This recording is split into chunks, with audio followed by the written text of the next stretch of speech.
COPWATCH, policing the police every single day. And doing what the Charlotte County Sun newspaper and local TV stations won't do every single day. I am taking immediate presidential action to stop the violence and restore security and safety in America. I am mobilizing all available federal resources, civilian and military, to stop the rioting and looting, to end the destruction and arson, and to protect the rights of law-abiding Americans, including your Second Amendment rights. Therefore, the following measures are going into effect immediately. First, we are ending the riots and lawlessness that has spread throughout our country. We will end it now. Today, I have strongly recommended to every governor to deploy the National Guard in sufficient numbers that we dominate the streets. Mayors and governors must establish an overwhelming law enforcement presence until the violence has been quelled. If a city or state refuses to take the actions that are necessary to defend the life and property of their residents, then I will deploy the United States military and quickly solve the problem for them. I am also that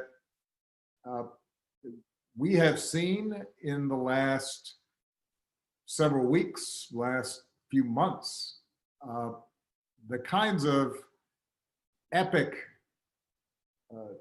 changes and events in our country that are as profound as anything that I've seen in my lifetime. And I'm now a lot older than planned. I'm going to be 59 soon. And let me begin by acknowledging that although all of us have been feeling pain, uncertainty, disruption, some folks have been feeling it more than others. Most of all, the pain that's been experienced by the families of George and Brianna and Ahmaud and Tony and Sean and too many others to mention, those that we thought about during that moment of silence. And to those families who've been directly affected by tragedy, please know that Michelle and I and the nation grieve with you, hold you in our prayers. We're committed to the fight of creating a more just nation in memory of your sons and daughters. And we can't forget that even as we're confronting the particular acts of violence that led to those losses, our nation and the world is still in the midst of a global pandemic that's exposed the vulnerabilities of our healthcare system, but also the disparate treatment and, as a consequence, the disparate impact that exists in our healthcare system, the unequal investment, the biases that have led to a disproportionate number of infections and loss of life in communities of color. So in a lot of ways, what has happened over the last several weeks is challenges and structural problems here in the United States have been thrown into high relief. They're the outcomes not just of the immediate moments in time, but they're the result of a long history of slavery and Jim Crow and redlining and institutionalized racism that too often have been the plague, this original sin of our society. And in some ways, as tragic as these past few weeks have been, as difficult and scary and uncertain as they've been, they've also been an incredible opportunity for people to be awakened to some of these underlying trends. And they offer an opportunity for us to all work together to tackle them, to take them on, to change America and make it live up to its highest ideals. And part of what's made me so hopeful is the fact that so many young people have been galvanized and activated and motivated and mobilized. Because historically, so much of the progress that we've made in our society has been because of young people. Dr. King was a young man when he got involved. Cesar Chavez was a young man. Malcolm X was a young man. The leaders of the feminist movement were young people. Leaders of union movements were young people. The leaders of the environmental movement in this country and the movement to make sure that the LGBT community finally had a voice and was represented were young people. And so when sometimes I feel despair, I just see what's happening with young people all across the country and the talent and the voice and the sophistication that they're displaying. And it makes me feel optimistic. It makes me feel as if, you know, this country is going to get better. Now, I want to speak directly to the young men and women of color in this country who, as Playon just so eloquently described, have witnessed too much violence and too much death. And too often, some of that violence has come from folks who were supposed to be serving and protecting you. I want you to know that you matter. I want you to know that your lives matter, that your dreams matter. And when I go home and I look at the faces of my daughters, Sasha and Malia, and I look at my nephews and nieces, I see limitless potential that deserves to flourish and thrive. And you should be able to learn and make mistakes and live a life of joy without having to worry about what's going to happen when you walk to the store or go for a jog or are driving down the street or looking at some birds in a park. And so I hope that you also feel hopeful, even as you may feel angry, because you have the power to make things better, and you have helped to make the entire country feel as if this is something that's got to change. You've communicated a sense of urgency that is as powerful and as transformative as anything that I've seen in recent years.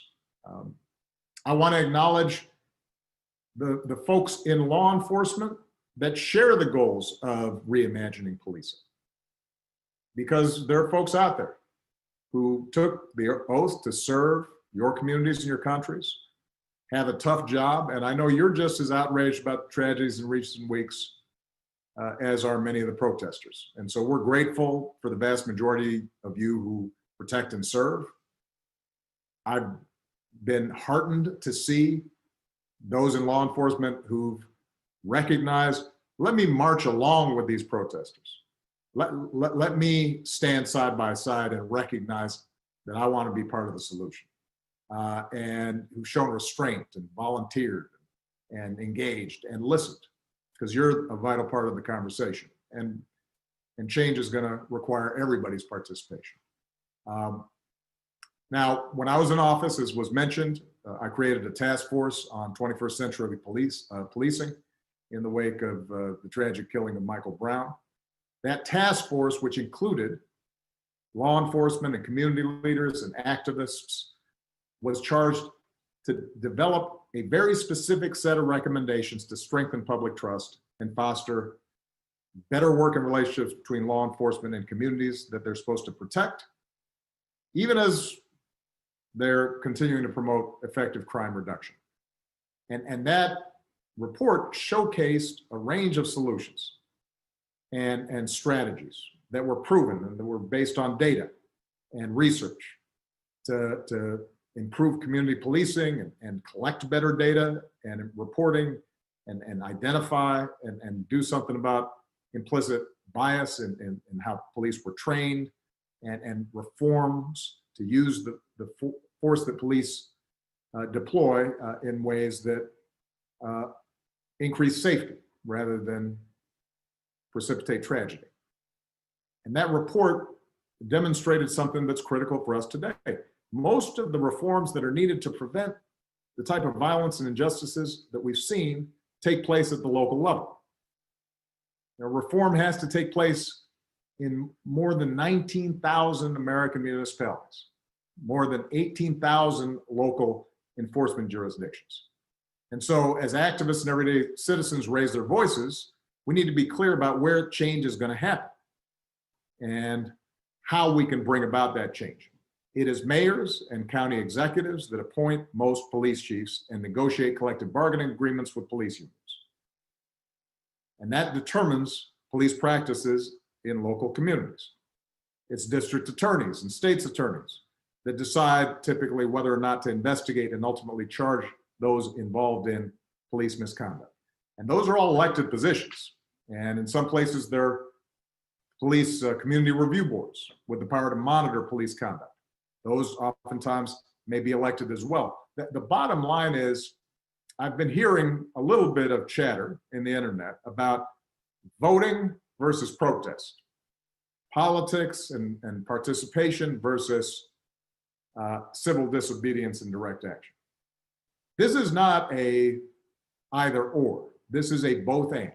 To bring about real change, we both have to highlight a problem and make people in power uncomfortable, but we also have to translate that into practical solutions and laws that can be implemented and we can monitor and make sure we're following up on. So, very quickly, let me just close with a couple of specific things. What can we do?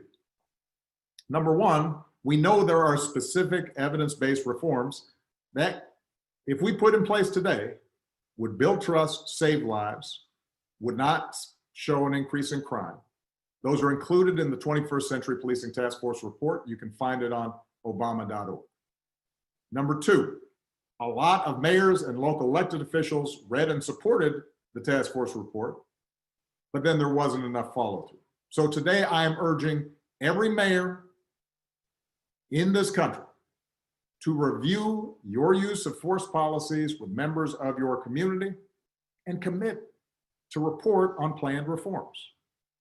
What are the specific steps you can take? And I should add, by the way, that the original task force report was done several years ago. Since that time, we've actually collected data, in part because we implemented some of these reform ideas. So we now have more information and more data as to what works. And there are organizations like Campaign Zero and Color of Change and others that are out there highlighting what the data shows, what works, what doesn't in terms of reducing incidents of police misconduct and violence. Let's go ahead and start implementing those. So we need mayors, county executives, others who are in positions of power to say this is a priority. This is a specific response. Number three, every city in this country should be a My Brother's Keeper community, because we have 250 cities, counties, tribal nations who are working to reduce the barriers and expand opportunity for boys and young men of color through programs and policy reforms and public-private partnerships. So go to our website, get working with that, because it can make a difference. And let me just close by saying this. I've heard some people say that you have a pandemic, then you have these protests. This reminds people of the 60s and the chaos and the discord and distrust throughout the country. I have to tell you, although I was very young when you had riots and protests and assassinations and discord back in the 60s, I know enough about that history to say there is something different here. You look at those protests, and that was a far more representative cross-section of America out on the streets, peacefully protesting, and who felt moved to do something because of the injustices that they had seen. That didn't exist back in the 1960s, that kind of broad coalition. The fact that recent surveys have showed that despite some protests having then been marred by the actions of a tiny minority that engaged in violence, that despite, as usual, that got a lot of attention, a lot of focus. Despite all that, a majority of Americans still think those protests were justified. That wouldn't have existed 30, 40, 50 years ago.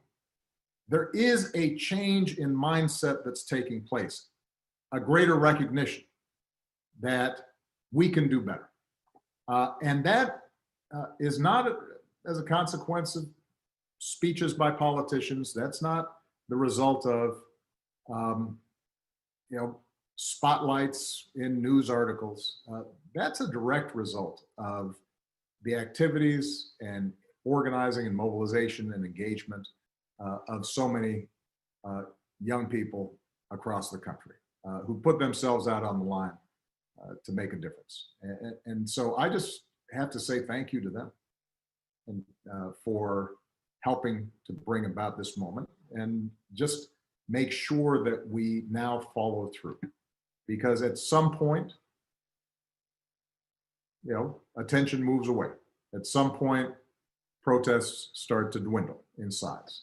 And it's very important for us to take the momentum that has been created as a society, as a country, and say, let's use this to finally have an impact. All right? Thank you, everybody. Proud of you guys. And I know that we're going to be hearing from a bunch of people who have been on the front lines on this and know a lot more than I do about it. Proud of it. Thank you, Mr. President. For everyone that's watching, the President decided he wanted to stay and be a part of the conversation that's going to be led by Brittany Packnett-Cunningham with the Attorney General and other leaders. Before we go into that section, I want to reiterate the pledge that the President mentioned for mayors. So if you are a mayor, you can go to obama.org and you can take this pledge. And I also want to announce that several mayors have said, sign me up first, and they have already taken the pledge. Mayor de Blasio of New York, Mayor Lightfoot of Chicago, Mayor Frey of Minneapolis, Mayor Bowser of DC, Mayor Breed of San Francisco, and Mayor Keisha Lance Bottoms of Atlanta, all my brother's keeper communities as well. So if you go to that page, you can take the pledge, and we will be posting all the cities and all the mayors that take the pledge. And then in 90 days, we are going to publicly report out who has taken the pledge and the work that's happening to create real lasting change in communities.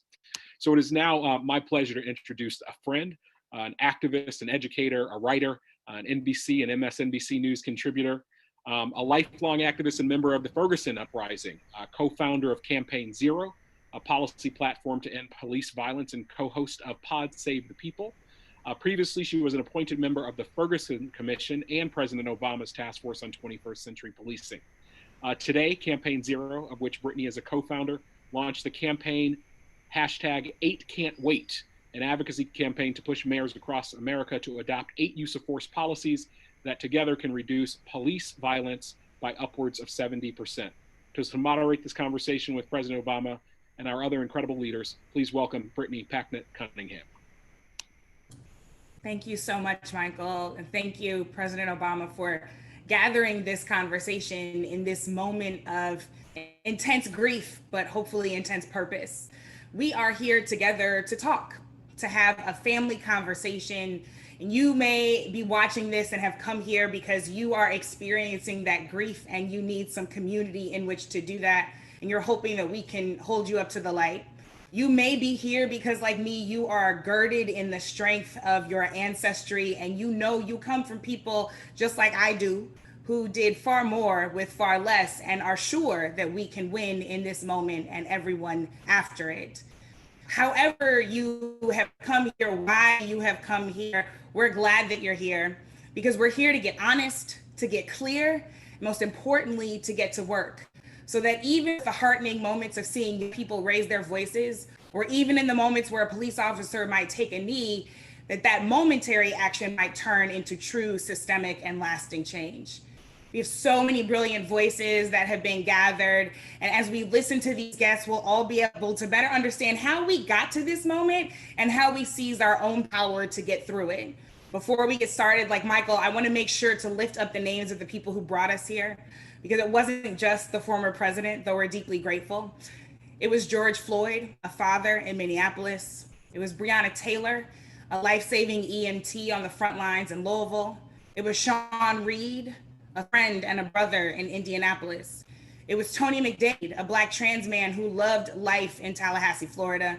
And though it wasn't from an officer's bullet, we are having this conversation, of course, in the shadow of Ahmaud Arbery, a son from Georgia, and Nina Pop and Ayanna Dior, two Black trans women who were killed by systemic hatred that comes against intersectionally marginalized people in this country every single day. Frankly, there are too many names to list because, as the president has already said, we have been at this, unfortunately, for a long time. So that means that there is indeed work to do, and now we're going to get to do it. So, Attorney General Holder, I actually want to start with you. I was raised always to be an activist. So frankly, if you ask my mom, this is the only life I've ever known. But I came into the work specifically of fighting against the scourge of police violence as it relates especially to systemic racism in 2014, when Mike Brown was killed in Ferguson, Missouri, just a few minutes from my own home. And you came to Ferguson. And as you know, there were thousands, literally thousands of brave and mighty protesters, just like the ones we're seeing outside right now. Those protests and organizers were on the ground, leading for change and making the entire world pay attention.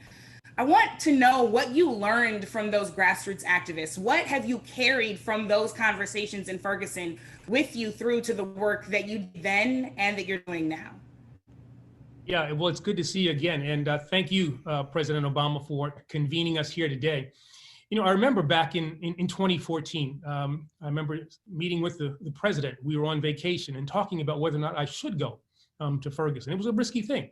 Didn't know exactly how people would react to my presence, but we made the determination that I would go. And I think the thing that struck me the most was there were a few things that really got me. I mean, there were young people who were there and who were unbelievably impressive, who were in a lot of ways directing the actions that you saw on the streets. You saw a community that was in anguish, and there was a commonality with regard to the things that they were concerned about. I was really struck by the fact that people consistently talked about the way in which people of color were unfairly treated by the criminal justice system. And there was a genuine desire by people to make things better. It wasn't all about just complaining. There was a genuine desire to work, to make things better. And I left there actually heartened by what I saw, both in terms of the reaction that I got. People were extremely respectful, and I thought we had good dialogues while I was there. But I also left with the notion that if we invested some time, if we invested some federal resources, that we would be in a position using the great leaders that we met there, those young people who we met there, to make life in Ferguson better, and then use that as an example of what was possible in the rest of the country.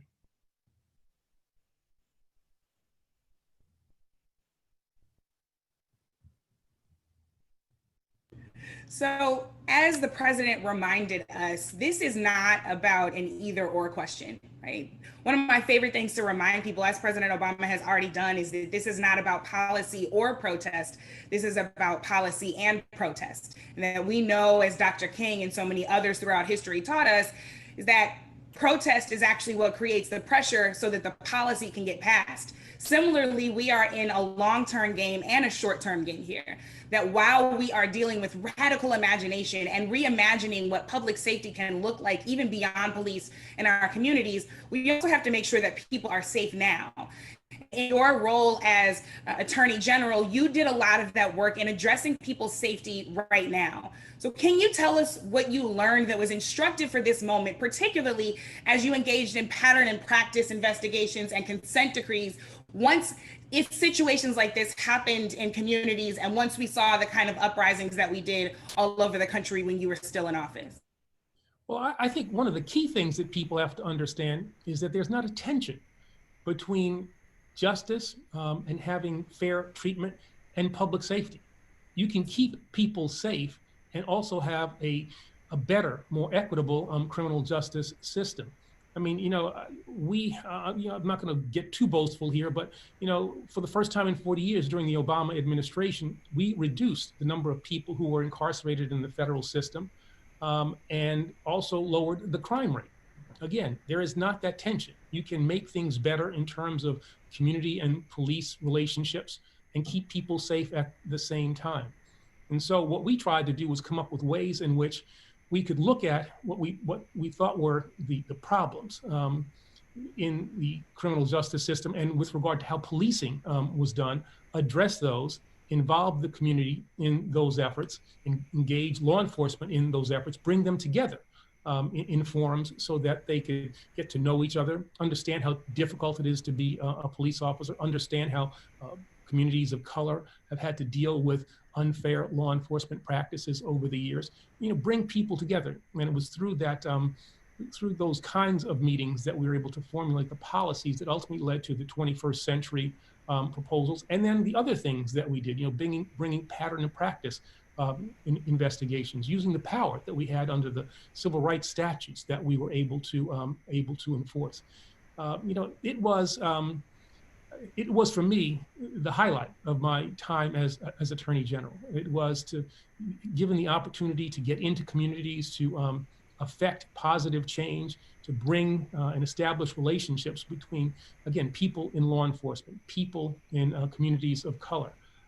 That was, I think, in some ways, what I'm most proud of, and it laid, I think, the foundation for future work. But I would always emphasize this: that young people, that's our audience here today. Young people were critically involved in all of the work that we did, starting at Ferguson and other parts of the country.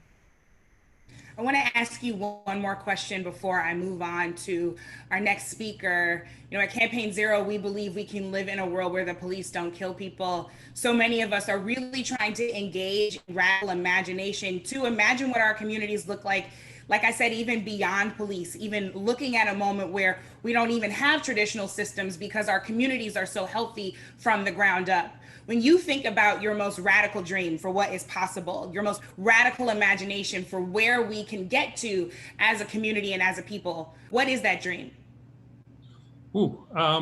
That's an interesting one. I guess my dream is that we would get to a place where people are judged on their individual deeds, the individual characteristics, and that we don't stereotype people. And that is not only with regard to how we do things in the criminal justice system.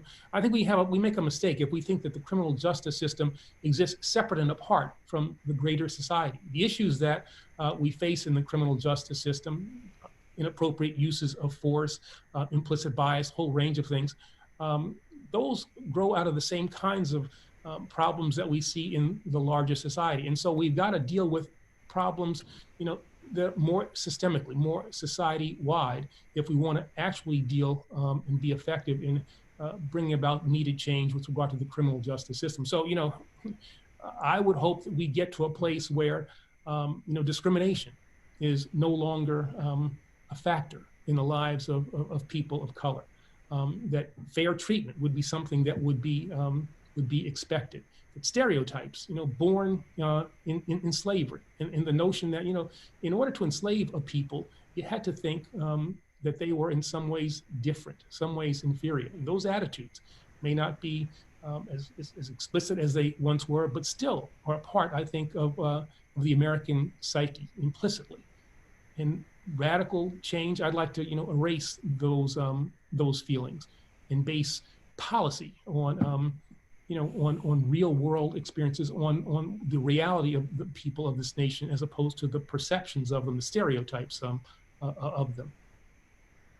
What I hear you is saying is that being able to live, being able to breathe, not having anyone's foot on your neck is not actually a radical idea at all, that it is what everybody is owed. Thank you so much, Attorney General Holder, for joining us. I want to move now to Philippe Cunningham, who is a councilman from the city of Minneapolis, where so much of this is centered. Minneapolis is really ground zero in so many ways, as it was home to George Floyd and his family. Philippe, I have so many questions for you, but first I want to know how you're doing and what is happening on the ground in Minneapolis. You know, I see here on the Zoom call my friend Deion Jones, who was peacefully protesting in Los Angeles when he was hit with the rubber bullet. And we've seen so many images of that kind of unnecessary confrontation, and a lot of them, unfortunately, are coming from Minneapolis. So how is home? How is the home team doing? And what do we outside of Minneapolis need to understand about what's going on the ground? Yes, well, thank you so much for having me. Thank you for that question. I too just want to start off with naming that I'm here today because of the strength of my ancestors and elders who came before me fighting the fight to make my existence and work as an elected official possible.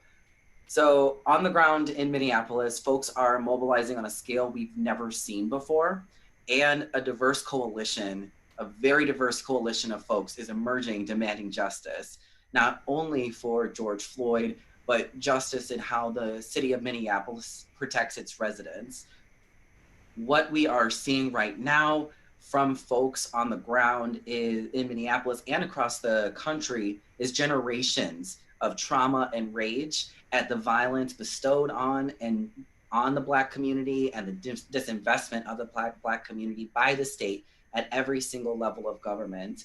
And I'll just add that I myself, as a Black, queer, transgender man, I too live firsthand both the trauma and the trauma that I have to carry around experiencing and witnessing state-sanctioned violence, as well as the generational trauma of my ancestors who survived slavery. So seeing all of this, layering it on, what's interesting about the fact that all of this has really been ground zero in Minneapolis is that we are an incredibly progressive city. At the same time, we are also the city that has the most significant racial disparities between white and Black folks in the entire country across every indicator of quality of life. So this has just been boiling under the surface. I've been in office now for 2.5 years. And within my first 2 years, I had to deal with 3 officer-involved shooting deaths in my ward alone, including one that was a suicide by cop.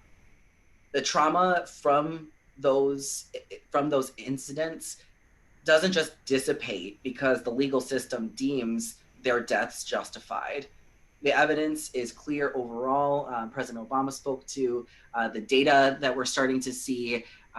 Over-policing, criminalization, and mass incarceration have not kept our communities safer.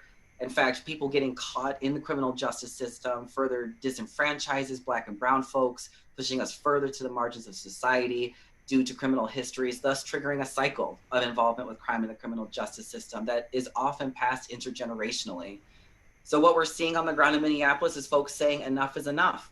And our system is obviously broken, and it's time for a new system of public safety in our city.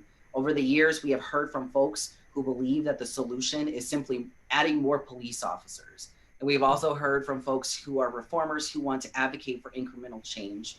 But even those voices right now are waning because our whole city has seen for the past 3 nights that we have the ability to keep ourselves safe and our community safe. So you ask how I'm doing. I'll say I'm a little bit tired because I've been up all night with my community, organizing my community very closely with folks on the ground to post up patrol because Minneapolis Police Department nor the National Guard were showing up to protect our homes and our small businesses.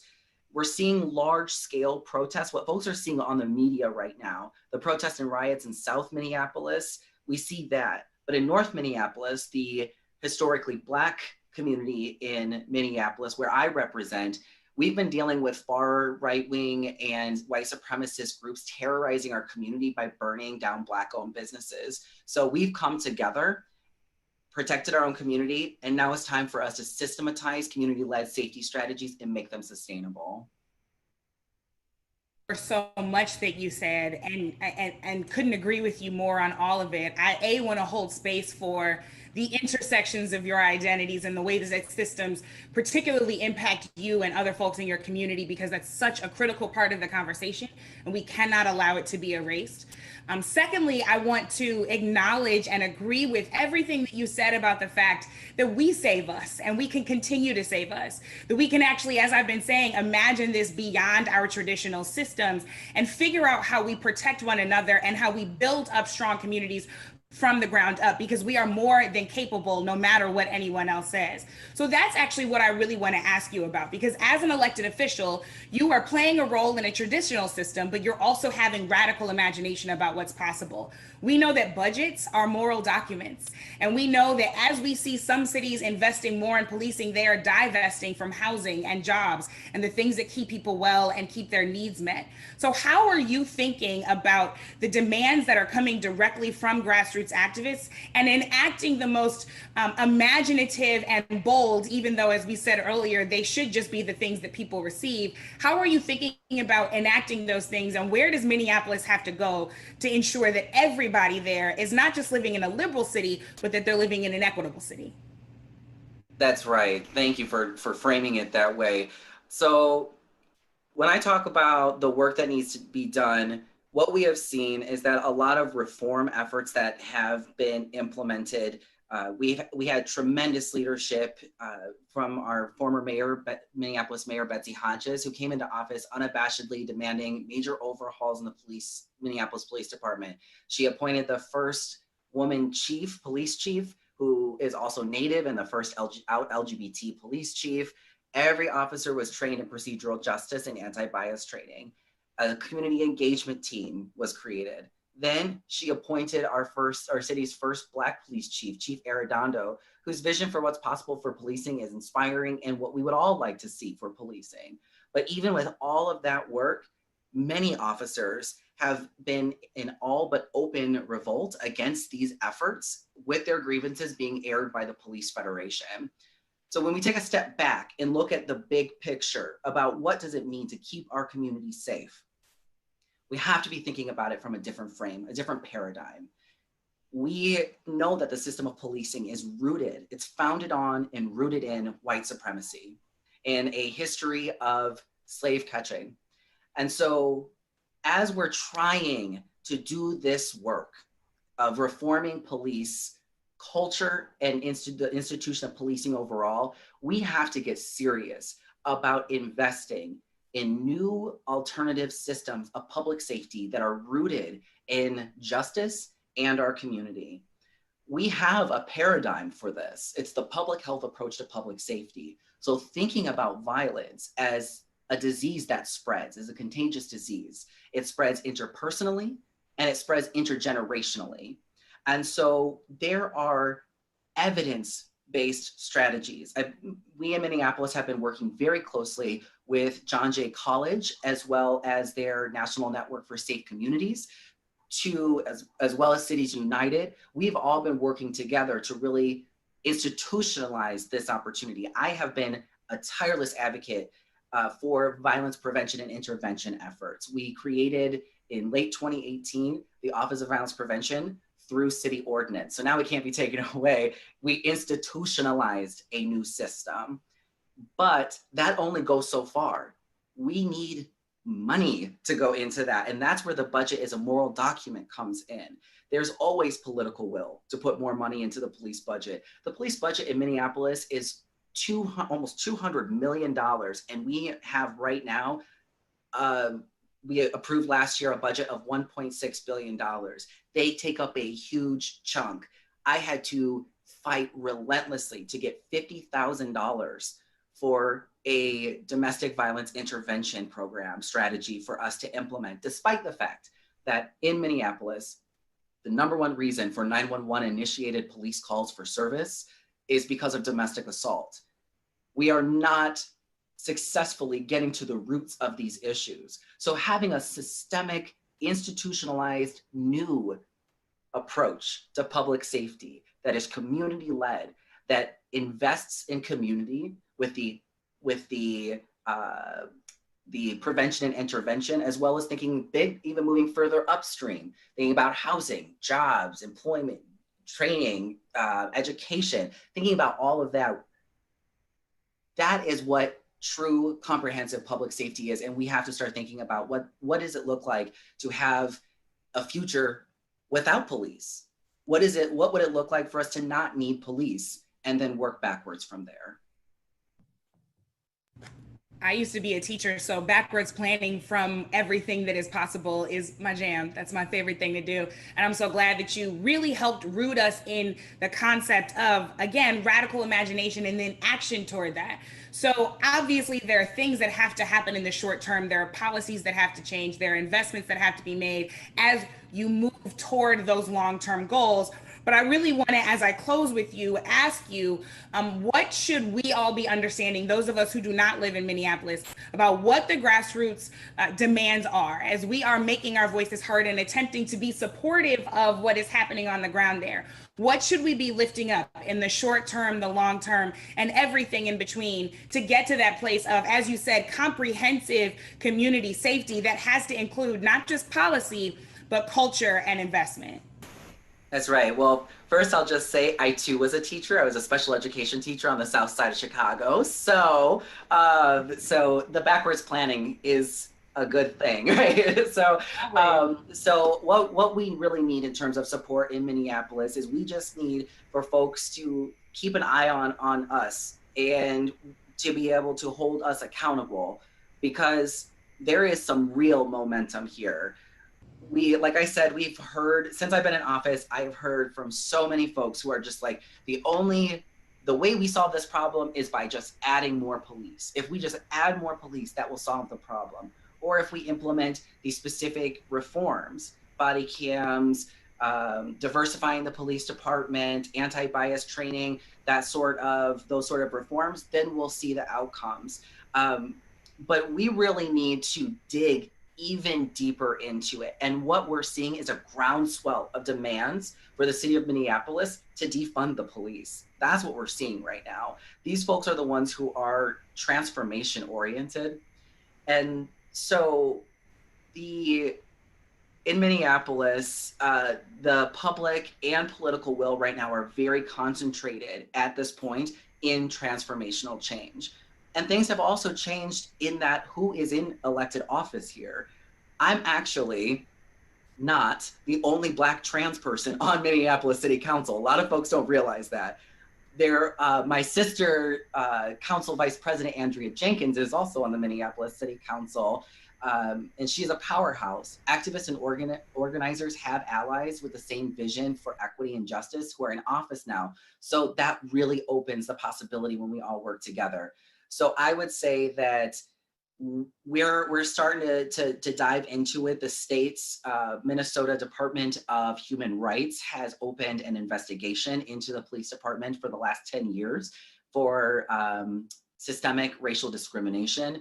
So I would say what we need right now is for folks outside of Minneapolis to keep an eye on what's going on, and also to invest in the folks, the organizations who are on the ground, who have been doing this work for years and years, and to also push folks on the ground here, communities, to make their voices heard. That is one of the biggest things, is that I hear the most from the folks who just simply want more police. I have been labeled soft on crime because of the fact that I advocate for a comprehensive approach to public safety. So we need folks who believe in transformational change and what community safety can look like and how to get there. We need for folks' voices to be heard. We've already begun to see the seeds of so much of that transformation right there in your hometown due to leadership of yours and so many others. We saw the first Black woman student body president at the University of Minnesota get them to stop contracting with the police force there. We saw that the public schools there followed suit. And from former teacher to former teacher, I'm always like, yes, it's about time that we actually make schools safe for all young people. And that doesn't need to include police. So thank you so much, not not just for this conversation, but for your continued courage and action in the role that you're playing.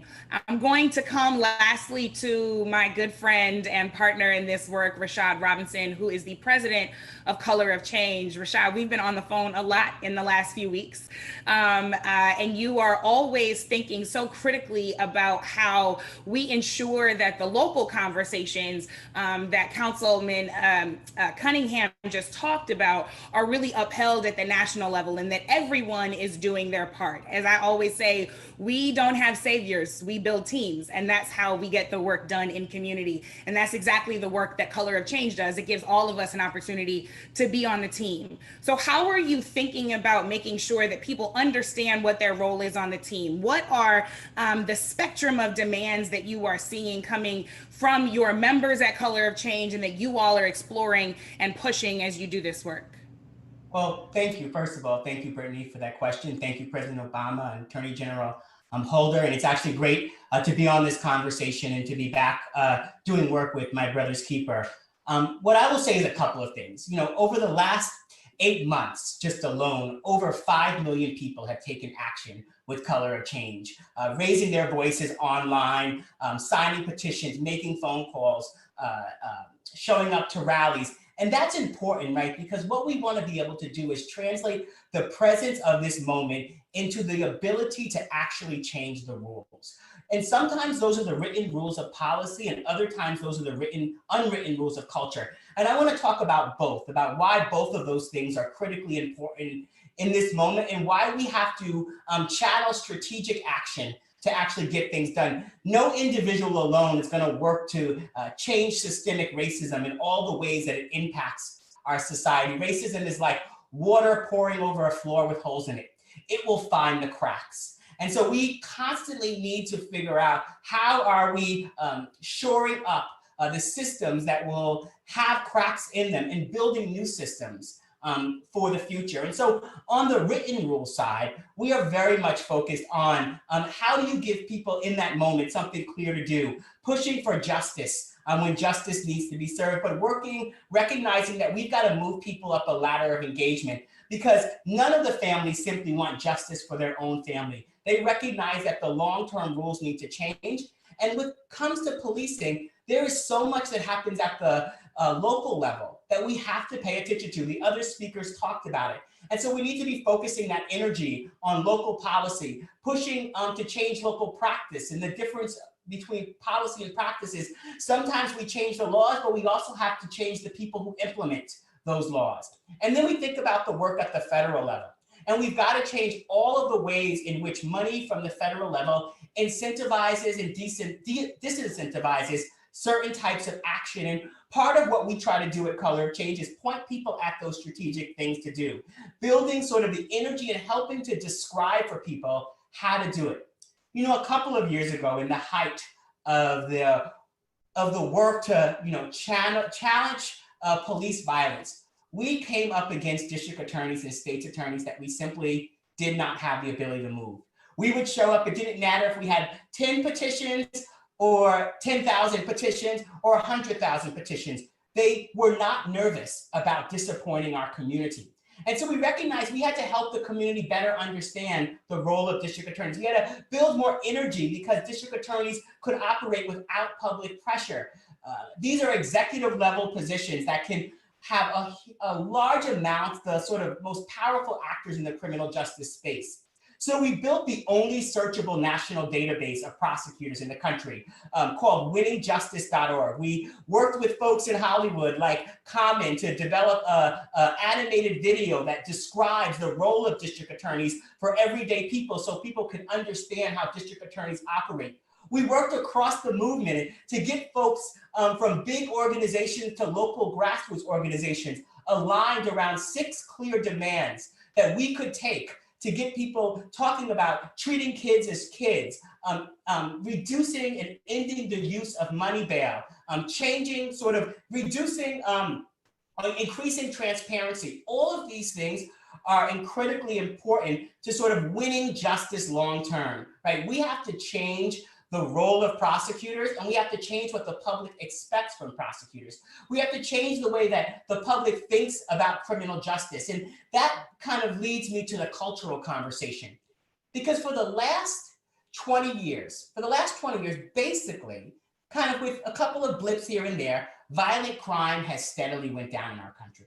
But according to Pew and everyone else, Americans think that violent crime is going up. And so we have a deep gap between perception and reality. And that makes it much harder when we are trying to do those critical things that the councilman talked about in terms of reducing police budgets, in terms of actually ensuring that we're investing in education and mental health and jobs and all the things that we know that communities that have reduced the need for law enforcement, they don't need as many police. And so because the public has been inundated with images that makes us believe that violent crime is right around the window, right around the door, we've had to build a program. And through our work at changehollywood.org, through our efforts, we worked with USC to do a whole study of crime TV shows. And now we're working in writers' rooms to push and change the content and the storytelling. So one of the things that we looked at was all of these crime TV shows that are covered in cities like Chicago and New York, very diverse on air. And then you look at the writers' rooms, and all the writers' rooms are all white. Folks with no sort of connection to the community, no skin in the game on sort of the impact of the images that they're portraying, constantly putting sort of black faces on the criminal justice system, a sort of magical world where black and brown people exist, but racism doesn't. And we have to really work to sort of change that. And part of that activism is the work that we have to do, because if we're going to get to the place where the narrative changes enough for us to achieve the type of policy changes that are needed, we have to change the story. And I want to say that far too often we tell a story about Black communities being vulnerable. And we'll say things like Black communities are vulnerable when Black communities have been under attack. Black communities have been targeted. Black communities have had a history of being fleeced, of being underinvested. And all of those things are not about being vulnerable. Those are things about being on the chopping block. And so when we work to change that story, we can accomplish so much more. I have one very brief question because I know we have to wrap up now. People keep asking me this question, so I want to ask you, and maybe you can give me some tips. Is this moment a game changer? We've been in this work for a while now. Many people have been in it for even longer than us, but is this moment a seismic shift in what's possible where we see ourselves right now? You know, I think it's a great question, because I think that we want fast food. We want things that are quick, and we want things that are easy. And progress and justice is not easy, right? The thing about inflection points is that they present the possibility for huge leaps forward, or they actually present the real threat for us to go backwards. And I think what we all have to recognize is that a lot of things actually have changed over the last several years. White people in a Starbucks take out their cell phone and are filming a police interaction that they don't actually, that they recognize is wrong because a movement has built the sort of mental model to train them. A major financial company, when they create consequences for an employee that does something racist in a park, uses the word racism in their statement in a way that we probably wouldn't have imagined them doing. That doesn't mean we give institutions too much credit, but we recognize what we have won along the way, and the way in which we have shifted what our demands can be. We've shifted what can be possible. And so I want folks to think that we have been the game changer. The game has continued to change. And the deep level of pushback that we can continue to get from forces is an absolute result of the power that our movement is building. Make no mistake, it doesn't mean that progress is a straight line.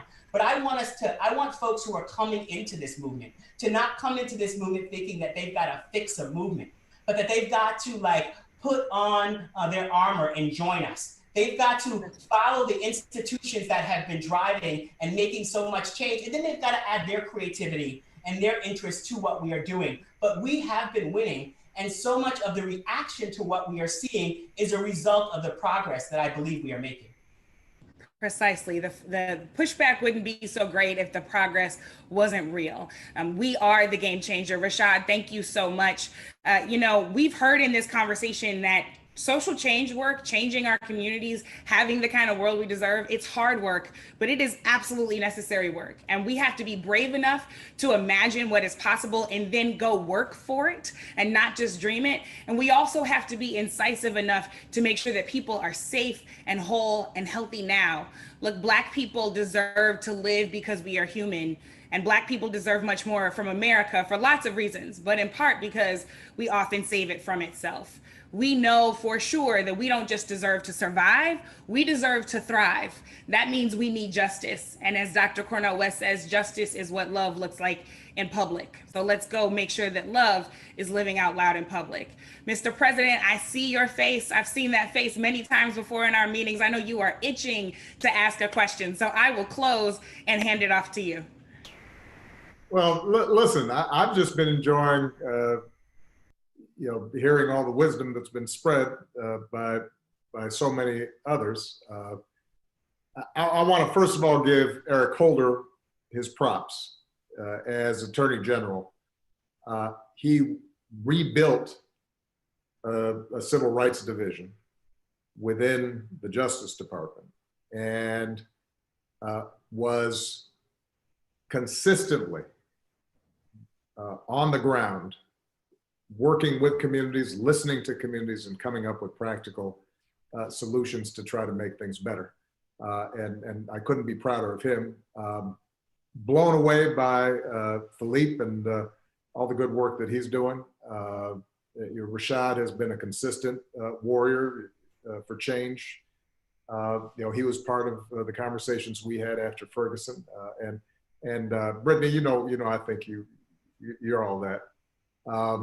So as I listen, I am feeling once again inspired.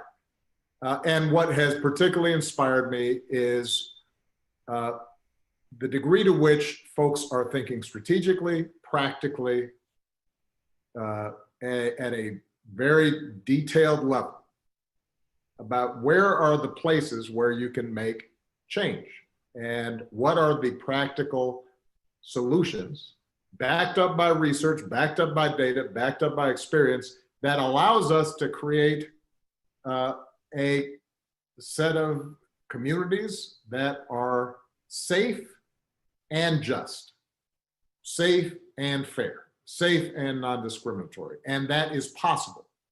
And I think that one of the things that has been raised is the fact that we don't have the capacity to eradicate 400 years of racism in one fell swoop. So if we think that this is a seismic shift, I hope people don't feel like, well, nothing's going to happen once we figure this out. As I've been known to quote Dr. King, I've said frequently, the arc of the moral universe is long, but it bends towards justice. We bend it. All of you have bent it over the last 4, 5, 6, 10 years. And we are seeing the fruits of those labors in the degree of awareness that is out there. Look, think about some of the people who have unequivocally spoken out against what happened in Minneapolis. I mean, you have, I just saw Jim Harbaugh, sorry, I know we got, the Ohio State contingent here, but you got Jim Harbaugh, the coach of Michigan football, marching today. That's not something that was happening 5, 6 years ago, although Jim I know, and he's been on the right side of this issue for quite some time. You have unlikely participants because all of you have worked so hard to raise awareness. That's the progress that has been made. It doesn't mean everything's been solved. The only question I think maybe might be worthwhile for me to throw out there, even though I've read enough of the literature to have a pretty good sense of what the answer is going to be. Brittany, you mentioned that Campaign Zero has put forward 8 Can't Wait. We've talked about the 21st Century Task Force report. It'd be useful maybe to just tick off very quickly. What are the 8 things that are the 8 that Campaign Zero is promoting? Because for a lot of people who are watching, they may be surprised that some of these things are practical and could be implemented quickly. I know just one off the top of my head that I know we can all focus on because it's been so painfully real these last few weeks. Chokeholds and strangleholds, just saying that's not what we do. You don't need that in order to effectively restrain someone. So give me what are the 8 in executive summary form so people can hear what these specific things are. Got you. So I didn't know the first question would come to me, but the 8 things are banning chokeholds and strangleholds, requiring de-escalation first, requiring a warning before pulling out a weapon, exhausting all alternatives for those actions, a duty of other officers to intervene, so officers can't just stand there and watch injustice happen, banning shooting at moving vehicles, we know that keeps police and everyday citizens safe, establishing a use of force continuum, and requiring all force to be reported. And I want to be really clear, together those 8 things can reduce police violence by upwards of 70%. That does not stand in competition with what Philippe just walked us through. Because we know that these things can happen immediately without any executive order or act of Congress, all we need is a mayor to have the political will and courage to stand up and say, those 8 can't wait, and I will go and change the use of force standard tonight, let alone tomorrow. So do that now, and then continue to work with your community, because we will continue to keep up the pressure, I can promise you that,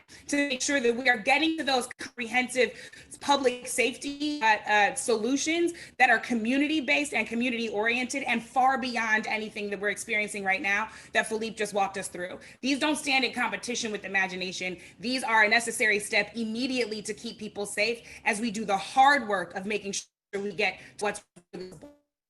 That's great. And let me just point out, in my opening remarks, I mentioned sometimes this tension is posed between political participation and protest.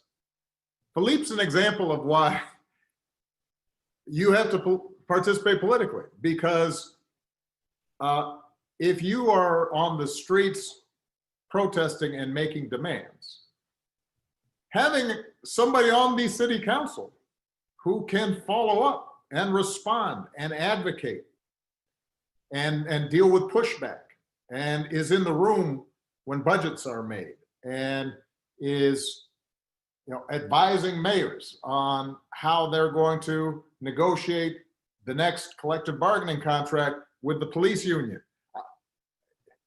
You need those folks in order to ultimately deliver the goods. I'm constantly mindful of the fact that this is not an either or thing, and there's so many ways, all of which are necessary to make a difference. When Rashad talked about the cultural element of this, Dr. King, this may be apocryphal, but I think somebody mentioned to him, just having an anti-discrimination bill and an anti-lynching bill, that's not going to change hearts and minds. He says, no, it won't, but it'll maybe stop me from getting lynched. And that's important too. Now, so laws are important. On the other hand, the narrative and the stories and telling people, here, see me, I'm human, here's my pain. This is somebody's son, this is somebody's uncle. Here's the story that you need to understand about our background and our community. How do we break down stereotypes, as Eric Holder eloquently talked about? That's the work of a lot of people. So some are going to be on the streets protesting. Some are going to be running for office. Some are going to be writing. during this week, I picked up and reread The Fire Next Time. It is frightening to notice how James Baldwin can lay out a reality 50 years ago that sounds like it was written yesterday. And that's activism, that's work, that's participation. So I worry sometimes that, you know, as we debate strategies, people start thinking there's one way of doing things. We all have a role to play, we all have a part. The more specific we are, practical, you know, in the short term, as well as visionary in the long term, the better off we're going to be. But with that, I'm going to be quiet because you don't need to hear from more old head stuff. But I just want to say how much I appreciate all of you. And Michael, I'm assuming that the conversation is going to continue. Yes, sir. Let me go ahead and jump in and thank Brittany for the masterful moderation and for all the wisdom and hard work that was on display. I'm now going to turn it over to our Deputy Director for Network and Partnerships at My Brother's Keeper Alliance, Nicole Fields, who's going to take a couple questions from our MBK communities. So not everyone watching has an opportunity to ask questions, but our MBK communities do. So that's another reason you should become an MBK community. So Nicole is going to pose a couple questions, but we will get you out of here by 6:30, everyone. We realize that we've been on for a while, but we will be sending resources afterwards. We've also created a Google group so we can continue this conversation there as well. So Nicole, let me bring you on to field those questions. Thank you, Michael. Thank you, Brittany. Thank you, President Obama. Really powerful conversation, tons of great questions. As Michael mentioned, we can continue this conversation. So if we don't get to your question, do not worry. We can continue this conversation in our Google group. I'm gonna take the first question from our young people. Play on Patrick asks, this question is directed at Councilman Cunningham. How have the media's portrayal of frequent violent riots in Minneapolis affected your efforts to promote the work of protesters, activists, and elected officials pushing towards a self-sustaining public safety system? Yes, thank you for that question, Playon. So, So the media's portrayal of hyper-focusing on the violent protests or the violence and the rioting happening during the protest really pulls away from what is actually happening. The real story of the trauma and the pain and the reason why folks are out on the ground doing the work, why we are traumatized as a community, why we are doing this work together. So the media is looking for a sensational story, and talking about the public health approach to public safety is not that sexy. So it's easier to be able to pick what's happening right now, make that newsworthy. And so what it does is it's distracting. It's distracting from the voice of the folks who are on the community, who have demands, who have a clear vision. It's distracting, it's pulling away from their voice and centering them. The folks who have been on the ground nonstop for years, some folks in their cases for decades. And so I want to make sure that I've been all over the media. I've been fortunate that folks have been reaching out all over the world, and I keep hammering home. Everybody wants to talk about the riots and, you know, the violence and you know, everything that's happening, but I always redirect it back to it is possible for us to build alternative systems to public safety outside of policing. It requires political will, it requires investment, and we are already doing it and it works.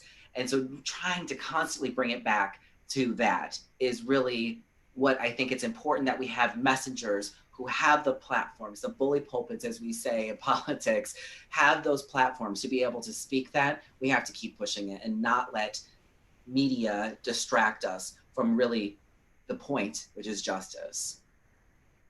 Thank you, Councilmember. Great, well said. The next question actually was asked, a few folks asked this same exact question, and I think any one of our panelists can take this. What advice can you give to mayors to honor protesters' demands for more police accountability and less brutal and racist practices while supporting their police force and maintaining broad public confidence. Folks have been asking, how do we change these accountability measures while also confronting police unions who have invested in our elected officials? You know, I'm going to take a stab at something just because I think it's illustrative. It doesn't answer the entire question. When I was in the state legislature back in Illinois, we passed one of the first, if not the first, laws dealing with racial profiling in traffic stops. And there was no way to get that passed without support of the FOP, the Fraternal Order of Police, the primary organization of the police unions. And the argument I was able to make to them was that police officers are going to be safer if there is greater trust and less tension. That they will be able to do their jobs better if they have data that has been collected, that is clear, and police chiefs are going to be able to manage their forces more effectively. They will be less distracted by things that don't require an armed response, and they can refocus attention in ways that are good for them as well as the community. And it took a long time to make that argument, and I'm sure that there are rank and file members who didn't believe it. But in fact, after we passed it, we started being able to collect data on that issue, and we were able to get them to go along. Now, how responsive the police union is going to be in any circumstance, you know, it's going to go city by city, and it's not easy. But I guess the point I am making, and Eric Holder, if he's still on, may want to chime in on this. I do think there is police leadership that recognizes the need for change. But changing culture is hard. And sometimes the dynamics within the unions themselves are difficult. And, you know, and sometimes there's that sense of we need to close ranks even though we know some things are messed up. And so finding ways to listen and recognize that they have a tough job, but also then insist that this is what we need to do. We're going to do it. We'll work with you to figure out how to do it. So when Brittany talked about the 8 can't wait, you should have a dialogue to find out what specific things are a problem with not having to choke somebody, particularly when they're already in handcuffs. What is it that you think is a problem? When you force people to articulate what it is that they object to with reasonable demands of the sort that have been outlined, a lot of times they come up empty. But you have to engage in that conversation. And I think that it's possible to get that done. At the end of the day, though, if you don't have the political pressure to do it, they will resist. Just because social, you know, the status quo always resists without some pressure. And that's why it's so important, both for the protests and for the follow-up that people like Councilman Cunningham can apply. Great. Thank you, President Obama. Next question, I'm going to take 2 more. This question is coming from Dr. Jim Bostic in Yonkers, New York.